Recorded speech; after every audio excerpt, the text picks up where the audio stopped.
James Garner was born James Scott Bumgar on April 7, 1928 in Norman, Oklahoma. His early life was shaped by hardship, resilience, and an uncommon sense of self-reliance. The death of his mother when he was just 5 years old and a difficult relationship with his stepmother forced him to grow up quickly, shaping the empathy and emotional depth that would later define his best performances. Before Hollywood ever came calling, Garner lived many lives. He worked a variety of blue-collar jobs, played football briefly, and served in the U.S. Army during the Korean War, where he was wounded twice and awarded the Purple Heart. These experiences grounded him, giving him a lifelong distrust of pretension and a deep respect for everyday people, qualities audiences instinctively recognized and trusted when he appeared on screen. Garner's rise to stardom was anything but conventional. He entered acting almost by accident in the early 1950s, studying briefly at the prestigious Actors Studio in New York. Unlike many of his contemporaries, he never adopted an exaggerated movie star persona. Instead, he cultivated a naturalistic style, underplayed, conversational, and emotionally honest that felt revolutionary at the time. This approach paid off in 1957 when he was cast as Brett Maverick in the television western Maverick. The role turned Garner into a household name.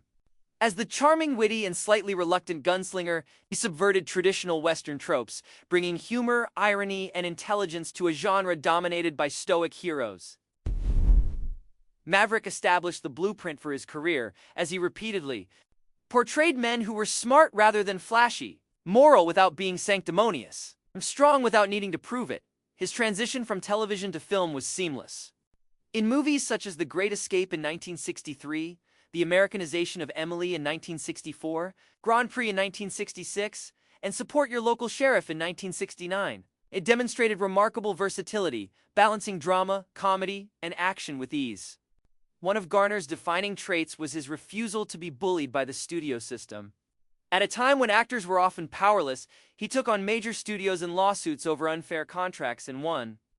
His legal battles against Warner Brothers and later Universal made him a quiet pioneer for performers' rights, earning him deep respect throughout the industry.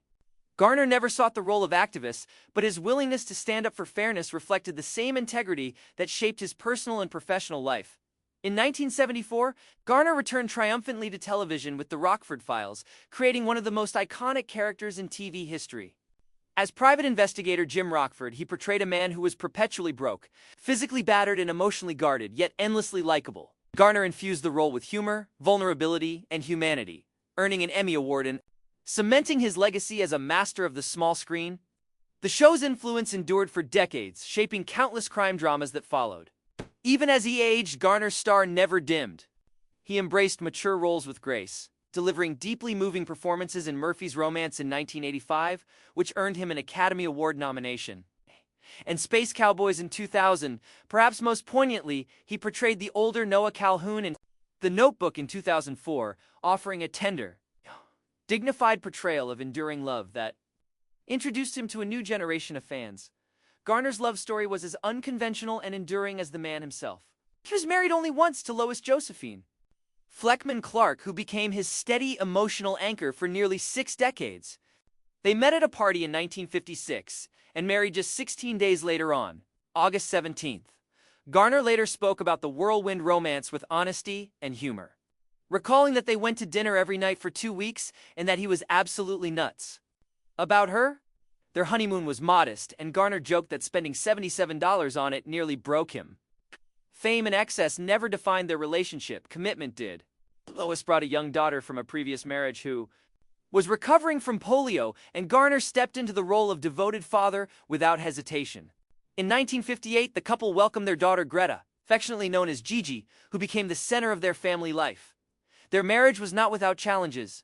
They experienced 2 separations, one in 1970 and another beginning in 1979, but ultimately reunited in 1981, rather than weakening their bond. Those periods apart underscored its depth. They remained married until Garner's death in 2014, nearly 58 years later. In an industry notorious for fleeting romances, their union stood as a testament to endurance, forgiveness, and mutual respect. Lois practiced Judaism, and Garner honored her faith, navigating differences with understanding rather than compromise. In the quiet twilight of his life, Garner reflected more on honesty than achievement. In a final note he left to Doris Day, his longtime friend and co-star, he confessed that he had not always said enough when it mattered. He wrote plainly, without drama, admitting that his relaxed public image had often been a shield. Behind the charm, he worried about work, money, and whether he truly deserved his success. To Doris Day, who had endured her own private heartbreaks behind a sunny persona, he spoke with rare vulnerability about the loneliness of being adored and the relentless pressure of Hollywood. Acknowledged his battles with studios, the exhaustion that followed even when he won, and the emotional cost of always being the good guy. Garner confronted his regrets with the same honesty. He spoke of missed opportunities, strained relationships, and the toll of chronic pain from years of injuries. He admitted that he often smiled through pain so severe it frightened him, unwilling to disappoint fans or colleagues. Most poignantly, he wrote about friendship and gratitude, thanking Doris Day for accepting him without expectation or performance. As the note came to a close, he reflected that kindness outlasts fame, and that surviving the noise might have been the point all along. It was not a farewell filled with sorrow, but a quiet release, truthful and unadorned. Just like him, Garner's later years were marked by serious health struggles. During the production of The Rockford Files, the physical demands and stunts took a devastating toll on his knees, leading to multiple surgeries and eventually full knee replacements in 2000. In 1988, he underwent quintuple bypass heart surgery, a life-threatening ordeal that forced him to confront his longtime smoking habit. Though quitting was difficult, he finally stopped in 2005. In 2008, he suffered a stroke, another turning point from which his health never fully recovered. On July 19, 2014, James Garner passed away peacefully at his home in Brentwood, Los Angeles, at the age of 86. The cause was a heart attack brought on by coronary artery disease. His body, worn by decades of work and illness, finally gave way. What he left behind was not just an extraordinary body of work, but an enduring example of decency, resilience, and quiet courage, a reminder that the most admired lives are made meaningful not by applause, by honesty and heart. James Garner and Doris Day shared a bond that stood apart from the usual Hollywood alliances. Their friendship was rooted in mutual respect and a shared understanding of the emotional cost of fame, having starred together in The Thrill of It All and Move Over. Darling. In 1963, they quickly discovered a natural chemistry that extended far beyond the screen. Both came from Midwestern backgrounds, both valued decency over ego, and both instinctively resisted Hollywood's appetite for artifice. Their friendship endured quietly for decades, free of scandal or exploitation sustained. Instead, by trust and affection, they remained in contact long after their films faded into nostalgia, offering each other a rare sense of normalcy in lives shaped by public scrutiny. What made Garner's legacy especially enduring was not just the breadth of his work, but the consistency of his character. Directors, co-stars, and crew members often remarked that the man they met off camera was the same one audiences saw on screen. He was known for treating everyone on set with equal respect, from studio executives to grips and assistants. Garner never forgot where he came from, nor did he allow success to harden him. His humor was dry, his kindness understated, and his sense of fairness unwavering. Even those who disagreed with him professionally acknowledged his integrity. In his final years, as his health declined and his public appearances became rare, Garner remained surrounded by family. Lois stayed by his side, a constant presence until the very end. Their long marriage, built not on illusion but on effort and forgiveness, became one of the quiet triumphs of his life. He never pretended it was perfect, only real. That honesty, so central to his acting, also defined the way he lived. After his death, tributes poured in from across the entertainment world. Colleagues spoke less about his fame and more about his fairness, his loyalty, and his refusal to play games. Fans remembered how his performances made them feel seen rather than dazzled.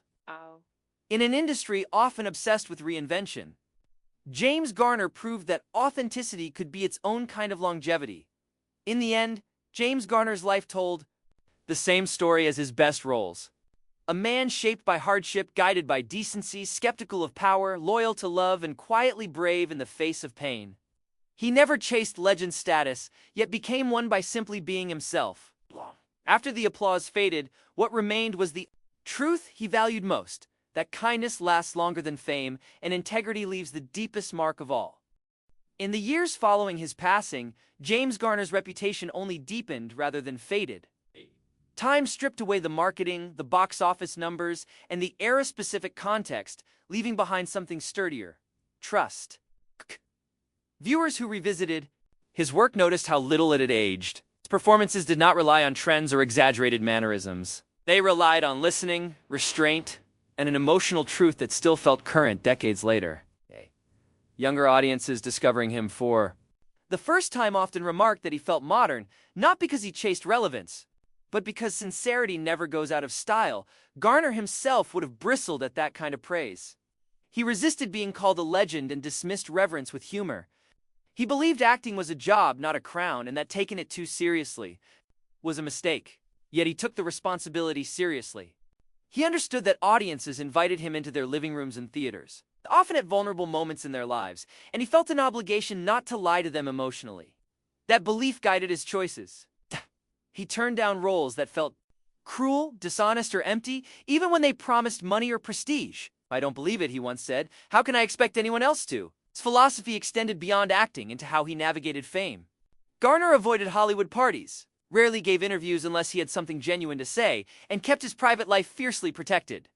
He lived not in grand isolation but in deliberate normalcy, preferring quiet dinners, golf, and time with family over industry spectacle. He once joked that if people really knew how boring his life was, they'd stop paying attention. What he meant, though, was that peace mattered more to him than attention. His relationship with his daughters reflected that same grounded approach. Garner was not a demonstrative parent in the performative sense, but he was steady, present, and deeply protective. He worried about how fame might affect them and worked hard to shield them from its distortions. Gigi later spoke about how her father's values shaped her sense of self, not through lectures but through example. He showed her how to treat people fairly, how to stand up for oneself without cruelty, and how to admit fear without shame, pain. Both physical and emotional remained a constant companion in his later life. Years of injuries, surgeries, and recovery altered his daily rhythm. Simple tasks became harder, and patience became a necessity rather than a virtue. Yet even then, Garner resisted self-pity. Friends noted that he rarely complained unless the pain interfered with others. His humor, often self-deprecating, became a coping mechanism, a way to acknowledge suffering without letting it dominate the room.